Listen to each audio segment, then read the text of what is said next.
Is history just a lie agreed upon? Few things about the study of history are more misleading than periodization. While scholars may wish to argue about when the Roman Empire fell or when the Renaissance began, there is little argument over when Christianity started. Christianity is an historical event, anchored in time. Christ was crucified under Pontius Pilate, died, and was buried. Historical periods are scholarly inventions. Christianity embraces history as the eternal now, communicating the timelessness of Christ and Calvary, God's presence among humankind. But what do we know of Christ and the timelessness of his presence? He was born when a decree went out from Caesar Augustus, in time, in history. And so, to history our quest takes us. In order to understand Jesus and the Christian faith, one must probe history itself, for that is the best place to determine the truth of the present. When we speak of the world of early Christianity, we are referring to the glory that was Greece and the grandeur that was Rome. Within early Christian literature, we find this text that says, "When the time had fully come, God sent God's Son, born of a woman, born under law, to redeem those under law." When the time had fully come. There's two words in Greek for the concept of time. One is chronos. That's clock time, from where we get our English word chronology. The second word is kairos, and it's this second word that Paul's referring to in the book of Galatians. In Christian theology, it's a reference to a special moment, to redemptive history, that particular place in God's plan of salvation. Well, by way of background, Christianity, in terms of major world religions, is a young religion. Animism is relatively old, as is polytheism. Judaism dates to about 2000 BCE, Hinduism to about 1000 BCE, Buddhism to about 600 BCE. In terms of the great religions of the world, only Islam is younger than Christianity. Now, Christianity arose within the Roman state, and thus, I submit, the Roman Empire influenced Christianity in many ways, socially, philosophically, and economically. Now, Rome had conquered all of those areas around the Mediterranean Sea, areas that came to be known as the Roman provinces. Before Jesus Christ, before Christianity began, the Roman conquest was indeed vast. The empire stretched from Britain in the north to North Africa in the south, from the Atlantic in the west to present-day Iraq in the east. The Roman Empire consisted of different races, different peoples, different cultures, and this is very important to understand for the world of early Christianity. A century before Christ, the Republic was ruled rather autocratically by a Caesar, by a Roman emperor who was supported militarily by the Roman legions. The emperor at the time of Jesus Christ was Caesar Augustus. He unified the empire around the Mediterranean world more than any of the other Roman rulers. But before Rome, we have to speak of the glory that was Greece, and say something about the Greek contributions to this world of early Christianity. One word sums it all up: Hellenism. Hellenism refers to the language and the way of thinking of the Greeks. It's the great Roman orator Cicero who said, and I quote, "It was indeed no small stream that flowed from Greece into our city, but a mighty river of culture and learning." And indeed, the Greeks contributed much to this world in which Christianity was born and developed. The idea of the world, for example, the cosmos, Greek cosmology played into Christian thinking. The doctrine of the Logos, which we find even in the New Testament writings themselves. Platonism and Aristotelianism, the great systems of thought associated with the philosophers Plato and Aristotle. All of this and much more besides was drawn in whole or in part from Hellenism. But perhaps the most important thing of all that the Greeks contributed to the world of early Christianity was the idea of a universal language. From the classical Greek period, there were three Greek dialects, three versions of the language, if you will: Ionic, Aeolic, and Doric. Attic Greek is related to the Ionic dialect from the 5th century BCE. Attic Greek was used in the classical literature of Plato, of Demosthenes, Thucydides, and other great Greek thinkers. It was prominent in Athens, and because of her trade and her influence, it became a universal language. During the Peloponnesian Wars of the 5th century BCE, Sparta conquered Athens, but that only served to, as it were, develop and spread the language of the Greeks. And there's another important concept, another important component in this contribution of the Greeks. In the mid-4th century BCE, a man by the name of Philip of Macedon dominated Athens. But Philip is not nearly as well known as his son, whom history has called Alexander the Great. Alexander the Great died at the ripe old age of 32, but not before he had conquered the known world. His teacher was Aristotle. So, as Alexander conquered the world, the language of Aristotle, of the Greek world, enveloped the entire known world at the time. By 323 BCE, Alexander was dead.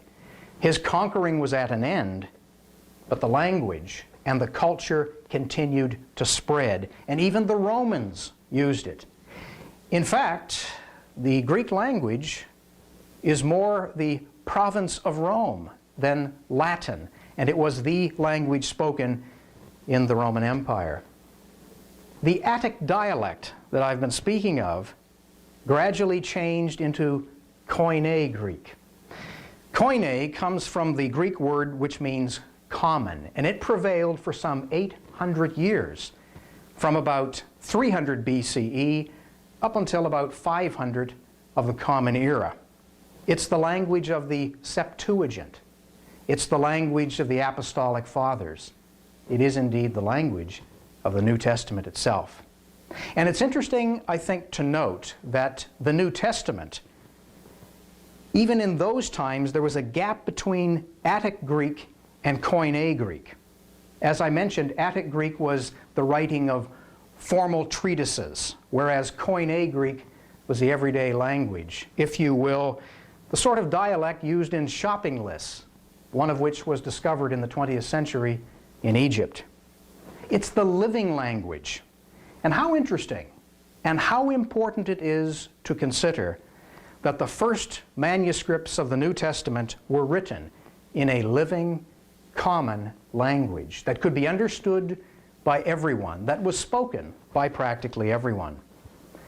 Writing centuries later, Blaise Pascal wrote in his Pensées, "How good it is to see, with the eyes of faith, Darius, Cyrus, Alexander, the Romans, Pompey, and Herod, working without knowing it for the glory of the gospel, when the time had fully come." The Hellenistic influences on St. Paul the Apostle are most significant as well. In several places in his writings, in our New Testament, he quotes directly from Greek philosophers. For example, he quotes the 3rd century BCE Aratus in Acts 17:28. for we are indeed his offspring. From Epimenides, from the 6th century, in him we live and move and have our being. And he refers to Epimenides in Titus chapter 1, verse 12. And in the 4th century philosopher Menander is quoted in 1 Corinthians 15:33 with the adage, bad company ruins good morals. So Paul was not adverse at all to quoting from the philosophers using the language of the philosophers. I want to mention one other contribution, which is arguable as to whether it's good or bad, that the early church, that early Christianity inherited from the Greeks. And that's the Hellenistic outlook on sexuality, with its extreme ethic with respect to the human body. Christianity, I submit, did not invent reverence for virginity and sexual abstinence. Rather, Christianity adapted itself to its early environment. Empedocles thought that to refrain from marriage and sexual relations was a higher virtue. Plato was negative about human sexuality altogether, as were his followers, the so-called Platonists. Also the followers of Pythagoras, as well as Plotinus, Porphyry, the Stoics, and other streams of influential Greek thought all held similar negative views about marriage and human sexuality. Christianity did not attempt to make the world ascetic. The world in which early Christianity came into being tried to make Christianity ascetic. This was no inheritance from the Jewish world. It was not an inheritance from the Jews at all. It was part of Greek culture. And this would have deep consequential effects upon the development of the church, especially in its views of women and later the requirement of clerical celibacy. And this will come up in subsequent lectures, so I mentioned the roots of it here. But all in all, Hellenism must be reckoned among the most important factors of the world of early Christianity. But now, the glory that was Greece, we turn to the grandeur that was Rome and Rome's contributions to the world of early Christianity. And these are at least four major contributions the Romans made. The first one is political unity.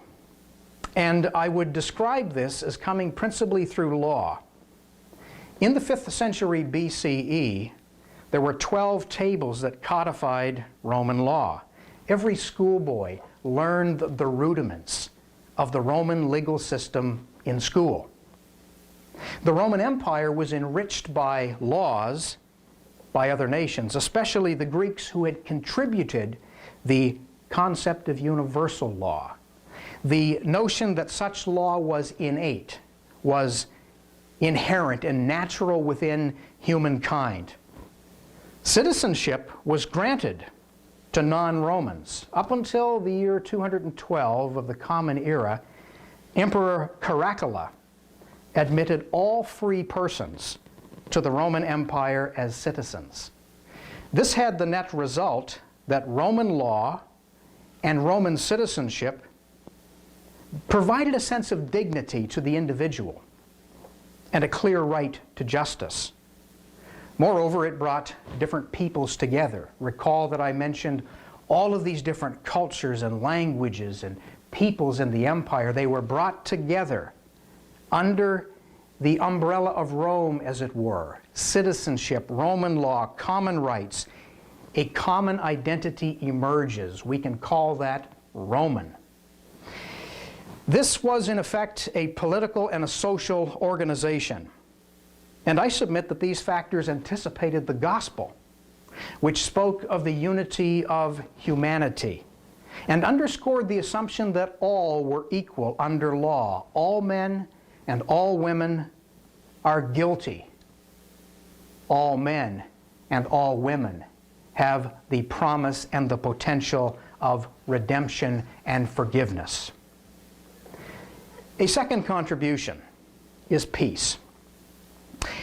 It was a unified empire, During the time that Christianity originally arose, people could turn to religion.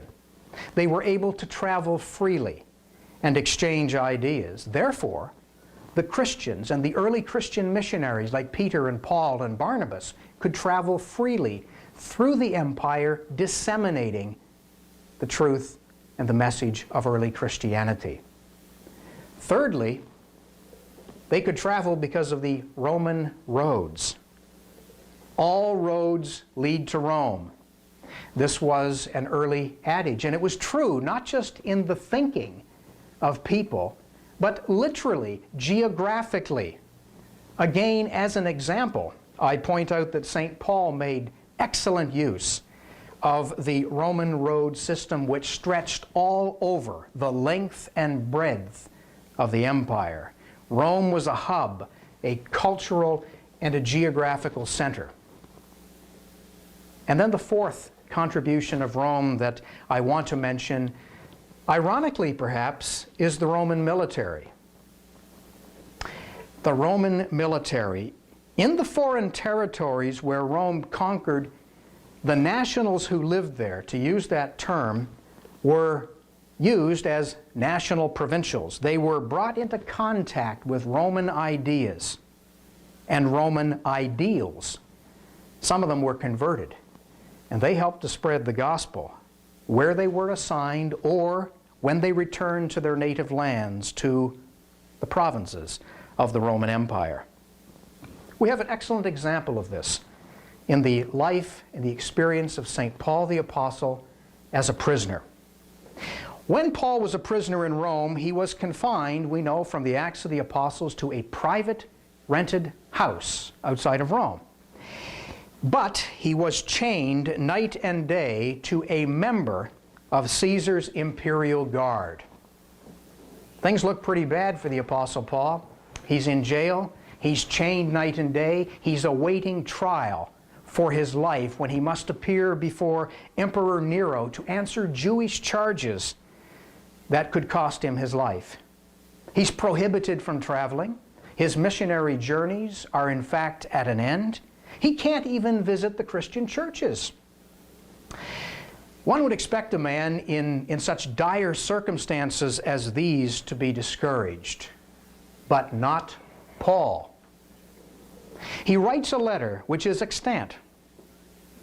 From this prison, chained to a member of the imperial guard, Paul writes a letter to a community of Christians in the city of Philippi. It's a document of considerable confidence and rejoicing. What could possibly be the reason for such joy and confidence under the circumstances? And Paul tells us the answer to that query very clearly. He writes, and I quote from that letter written nearly 2,000 years ago, "I want you to know, brothers and sisters, that what has happened to me has really served to advance the gospel." Philippians chapter 1, verse 12. And then St. Paul goes on to give two reasons for his mood.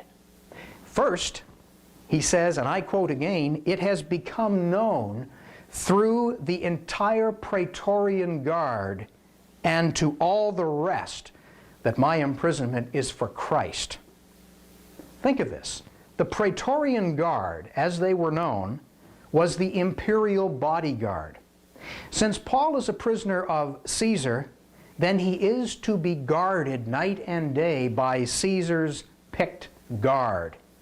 The so-called Praetorian Guard was made up for the most part of sons of noble families who were commissioned to spend a period of time in Nero's palace guard.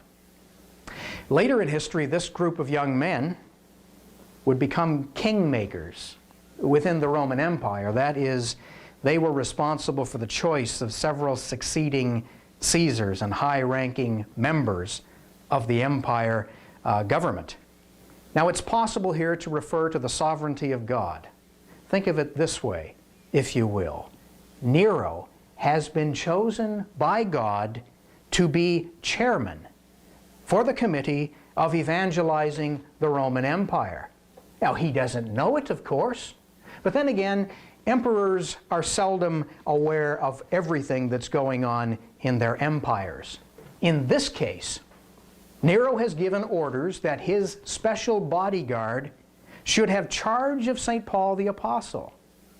And we know from Roman records that that meant that about every 6 hours, one of these young men was brought into the prisoner's chamber and chained to the Apostle Paul. If you want to feel sorry for somebody in this story, I suggest that you don't feel sorry for Paul at all, but you feel sorry for one of these young men. A nice young pagan man who simply wants to go about his life in a quiet sort of way is every 6 hours sent into the cell to be chained up to this disturbing man called Paul, who goes on and on about some of the most amazing things about a fellow named Jesus of Nazareth, risen from the dead of all things. As a result of this schedule, I submit there is the distinct possibility that some of these young men are being converted to the Christian faith. And if you have any doubt about that, let me take you back to Paul's letter that he's writing at the very occasion. He says in chapter 4, verse 22, "All the saints greet you, especially those of Caesar's household." Here is a band of young men just doing their job at the center, at the political center of the empire, who are being infiltrated, who are being conquered for Jesus Christ and for the gospel. Conquered by an old man lying in chains, awaiting trial for his life. Had Paul been free of those chains, he probably would have been visiting the churches that he had planted. After all, he called them his crown and joy. But nearly 2,000 years later, do you know something? We've got a better perspective on this than Paul the Apostle did. Were the churches that he planted the most significant thing that Paul did? Not one of those churches exists today. In fact, most of the cities in which those churches existed have fallen down and crumbled into ruins. No, I don't think the churches were, in fact, the most significant thing Paul did. Perhaps the most vital and the most living thing that Paul did were the letters that he wrote while he was locked up and couldn't do anything else. Letters that we still have today. And I want to talk about those letters and some other documents in a subsequent lecture. But speaking of the Roman military contribution to the context of the early church, I would like to give passing and advance attention to the 4th century Emperor Constantine, whom I will talk about later, who gave official recognition to the Christian faith as a result of a military conflict that he was involved in the year 311. But more on that in a subsequent lecture. The glory that was Greece and the splendor that was Rome, but still there was more to the world of early Christianity. And I want to turn our attention now from those great empires of Greece and Rome to religion in the Near Eastern and Mediterranean world. Very little indeed of life in this Near Eastern and Mediterranean world was left touched by Greek influence. At the time of Jesus, at the time of the birth and development of the early Christian faith, there were at least 4 basic religious approaches in the Mediterranean world. And I think something has to be said about them, because it's possible that they also influenced and impacted the rise and development of Christianity. The first one are the cults. The cults were maintained by the Roman state. These consisted of the gods of Rome and various city gods scattered throughout the empire. Cities felt particularly responsible to have their own god, but the emperor was very important among these deities. I do want to point out that emperors generally were not deified during their lifetimes. I mean, there were a few of them who wanted to be a living god, but of note is the comment often found on the lips of a dying emperor, I feel myself becoming a god. And it was after death that they became revered as deities. However, in areas like Egypt, living emperors were revered as God while they were still living and ruling. So we have the imperial cults. That was one approach to religion. The second one, the second religious approach, was the mystery religions. Now there was a whole lot of these, stemming chiefly out of the East. They had secret rites. They were esoteric in nature. That means they were private. They were secretive. They were for the initiated only. You couldn't just pop into a meeting of a religious, mystery religion. You had to be a member. Many of them centered around a deity, around a god who had died and risen again. Mystery religions catered to the desire of people for magic. I shall give you a couple of examples. One of the most prominent was the Anatolian religion of Cybele. Cybele, the cult of the great Mother Earth, she loved a shepherd boy who was virgin born. His name was Attis. He was killed by his enemies. She mourned for him and caused him to become immortal, or raised him from the dead. There was an extensive initiation ritual into the religion of Cybele, involving a dance, emasculation, followed by new birth. And if you weren't quite that serious, you could always just be a lay member. A second example of a mystery religion is the Egyptian cult of Osiris and Isis. Osiris was the king, and his wife was Isis. She revived him after he died. A third example is the cult of Mithra. Mithra is the Persian god of light, very, very popular among the soldiers. Mithra, unlike the other two I just mentioned, does not appear to have had a female deity, but they had sacred meals. The mystery religions had sacraments similar to baptism, the Lord's Supper, and they focused on what, from a Christian perspective, we might call sin and redemption. Mystery religions were also dualistic, light versus darkness, good versus evil. Numerous Middle Eastern religious cults were transformed by Hellenism, which was an all-pervasive presence. And ideas like baptism, rites of purification, fasting, sacred banquets, rebirth, personal union with the deity, with the God, ecstasy, speaking in tongues, if you will, confession, death, and resurrection are all motifs that can be located within Near Eastern and Mediterranean world mystery religions. Now, some scholars think that initiation rites, baptism, sacramental meals like the Lord's Supper, the Passion, death, and resurrection of the God were taken over by Christianity from mystery religions. I'll give you one example. December the 25th. Now, there's two things about December the 25th. One, it's the winter solstice, the day in which the sun god is reborn. And secondly, it also happens to be an important pagan feast in the cult of Mithra. For Christians, of course, December the 25th is the day in which the birth of Jesus is celebrated. Mind you, nobody actually celebrated December the 25th until well into the 4th century as the birth of Jesus. Some people don't want to hear this. They don't want to hear, perhaps, that elements of the Christian faith were derived or taken from other religions at the time. Why not? Why does that cause people some anxiety? Christianity is not unique in every religious aspect, for Christianity did not arise in a cultural vacuum. And while it may have, and while it certainly did create its own particular culture, it did not, and I would submit it could not, establish itself without being influenced in various ways by the world around it. We need to understand the roots of the Christian church, because it's my conviction that the strongest faith is the examined faith. A third approach in this religious world of early Christian times is philosophy.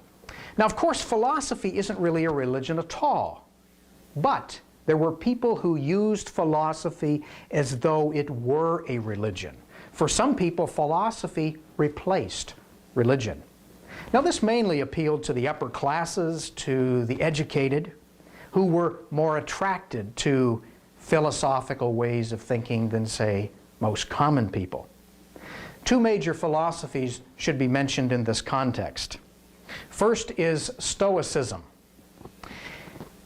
The Stoics tended to espouse an idea of the fatherhood of God. To put it in religious terms, God was the all-pervading energy by which the world was created and through which the world is sustained.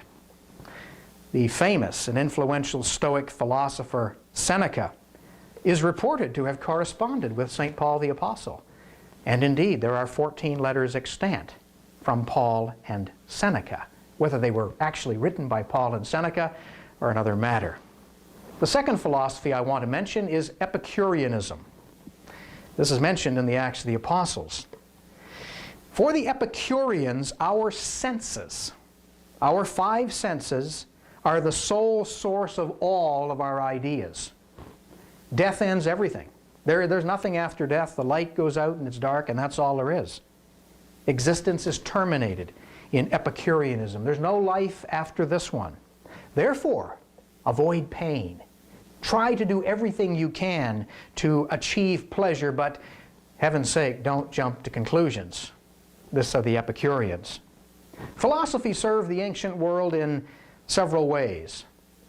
First, by the 6th century BCE, many of the polytheistic religions, those faiths of many gods, had been destroyed. Those are the religions that are evident in the writings of Homer, the Iliad, and the Odyssey, classics of Western culture. But secondly, by the time of Christ, many people were also becoming disenchanted with philosophy as a way of life, because it didn't seem to be a viable way to reach God and ultimate meaning. The fourth approach in the religious world is the one that most people are most familiar with, and that is Judaism. Judaism, certainly in the ancient Near East, was the most formidable of the religious approaches. Several key points made it amenable to Christianity and helps to explain why Christianity sprang out of Judaism. First, Judaism, in distinction to the others that I have mentioned, was monotheistic. The Jews only believed in one God. Secondly, the religion of Judaism held a high moral standard or a moral code. This was expressed in the Ten Commandments. And today we often hear the term Judeo-Christian ethic as an expression of a high moral standard. Thirdly, the ancient Hebrews had a book, divinely inspired, apparently. We call it the Old Testament.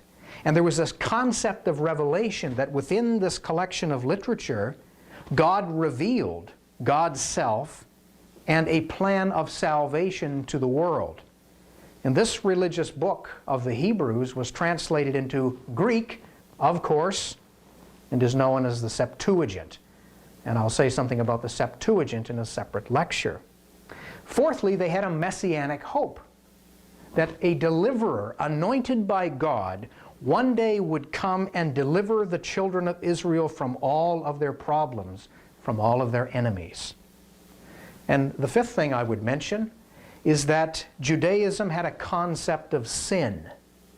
And sin in the Judaic theological concept was a known violation of the will of God.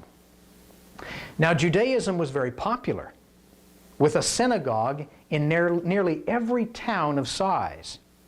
These Jewish houses of worship would become the preaching places for the Christian faith. And as Christianity expanded across the Roman Empire, exponentially expanding, by the 3rd century, they utilized these synagogues from east to west and north to south. Now in Rome itself, there were about 10,000 Jews at the time of Christ. 1/3 of the population in Egypt was Jewish. They had been given the status of legal religion in the Roman Empire and were thus not forced to worship the gods of Rome. However, Judaism itself was not unaffected by Hellenism. Judaism responded to the onslaught of Hellenism in several ways, and once again, important for understanding this world of early Christianity. A first response was nonviolent religious resistance. This is typified in the canonical book of Daniel in the Old Testament, which takes the position that people should wait for God to act against Hellenism. Nonviolent religious resistance. A second reaction or response is violent political resistance. This is typified in the books of the Maccabees, wherein the Maccabean family, led by Judah Maccabee, react with force, militarily, violently, in order to gain religious freedom and political independence. That was a second response to Hellenism. A third response to Hellenism was accommodation. This is essentially the response typified by Philo, who lived from about 20 BCE up into the 50s of the Common Era. He said that Hellenism is not contrary to Judaism, for did not Plato himself base his system of thought on Moses? So, accommodation. A fourth response was absolute rejection and withdrawal, typified by the Qumran community on the shores of the Dead Sea, where a community existed during the time of Christ. These people withdrew to the desert, left the cities, and rejected and went off to wait by themselves for God to intervene when the sons of darkness would do battle with the sons of light, and God would decide the final outcome. The community at Masada, this mountain fortress of Herod the Great, also near the Dead Sea, in its later stages, again a withdrawal and a rejection of Hellenism. A fifth response is the one that we find in the New Testament, and it's the Pharisees. The Pharisees moved from politics to piety and took the view that let's allow the Hellenists to run the state while we run religion. I warn you about anachronism, but it's almost like the separation of church and state. Now, we don't have a separation like that in the first century, but the Pharisees say, we'll take care of the temple and the synagogue and religion, and you people, the Greeks and the Romans, can take care of the state. And the final response to the onslaught of Hellenism that I would like to mention is pure and simple acceptance. These are the people who embrace Hellenism. Say, if you can't beat them, join them. Well, many people joined the Jewish religion because of its superior moral code. These people were called proselytes. They were circumcised. They observed the dietary rules of the Jewish faith. And there were others, however, who were attracted to Judaism but didn't choose to adhere quite as strictly. Basically, they kept the moral code, but the men weren't circumcised, and they didn't worry too much about the dietary laws. These people were called God-fearers. Now, both of these terms are in the New Testament, proselytes and God-fearers. They're sort of Jews, but not full-fledged adherents of Judaism. By the time of Christ, by the time early Christianity comes into being, the numbers of proselytes and the numbers of God-fearers were quite substantial in the Roman Empire. And it was predominantly these people who were converted to Christianity and became the church, who became the early Christians. Could I say then that Judaism was the stock on which the rose of Christianity was to bloom. But as Christianity grew and increased, Judaism did not get the same level of attention and prominence that Christianity did. There are reasons for this. Jews were intensely nationalistic. Christianity wasn't. After all, Christians were from here, there, and everywhere. Peoples from different cultures and languages and ethnic backgrounds. Closely related, in Judaism, the proselytes were to an extent second-rate. As I said, they weren't full-fledged members. Christianity didn't discriminate. It didn't say, well, we have first and second class Christians, and if you believe this, then you're in the front rank, and if not, you're in the second rank. Christianity, to put it in the wonderful words of Paul, in Christ, there's no men or women, there's no Jews or Greeks, there's no free people and slaves, we're all one. That was attractive to God-fearers and proselytes particularly. I've said quite a bit now about the world of early Christianity and some of the major influences that came to bear. Let me, in conclusion, make a few remarks to pull some of this together. The phenomenon which separated the proselytes from the Jews was faith founded in Jesus, and particularly in that Christian idea that Jesus, who had died, had come back to life, had risen again, and was now Lord. The world had been prepared for the coming of Jesus Christ by numerous factors, some of which I've touched on briefly. Social factors, spiritual factors, political factors, cultural factors, all coalescing in that first century Mediterranean world. There was that political unity which made the birth of a new religion possible. The Roman law that I talked about, which dignified individuals and gave them a sense of commonality and identity under the auspices of the Roman Empire. Peace. In a time of war, it's hard to build. It's hard to make progress. The Roman roads, which I've mentioned, facilitated the missionary efforts and activities of early Christians. The universal language. You could go anywhere, and you could preach the gospel in the common language, and people could understand. The expanding Roman Empire itself was a base and a means for Christian expansion.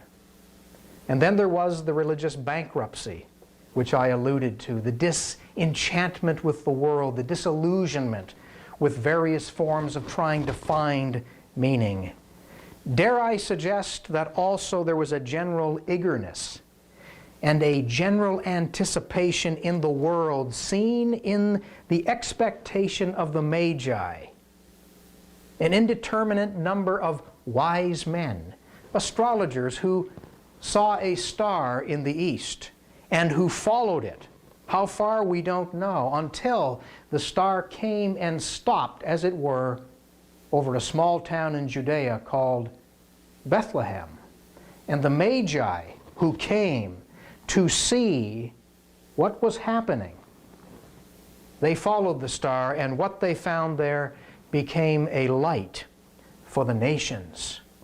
They typify, I think, in some way that anticipation, that eagerness that characterized the Roman world. And when the time had fully come, God sent God's Son into a world that had been indeed shaped by the glory that was Greece and the grandeur that was Rome. And out of that context, Christianity was born upon this rock.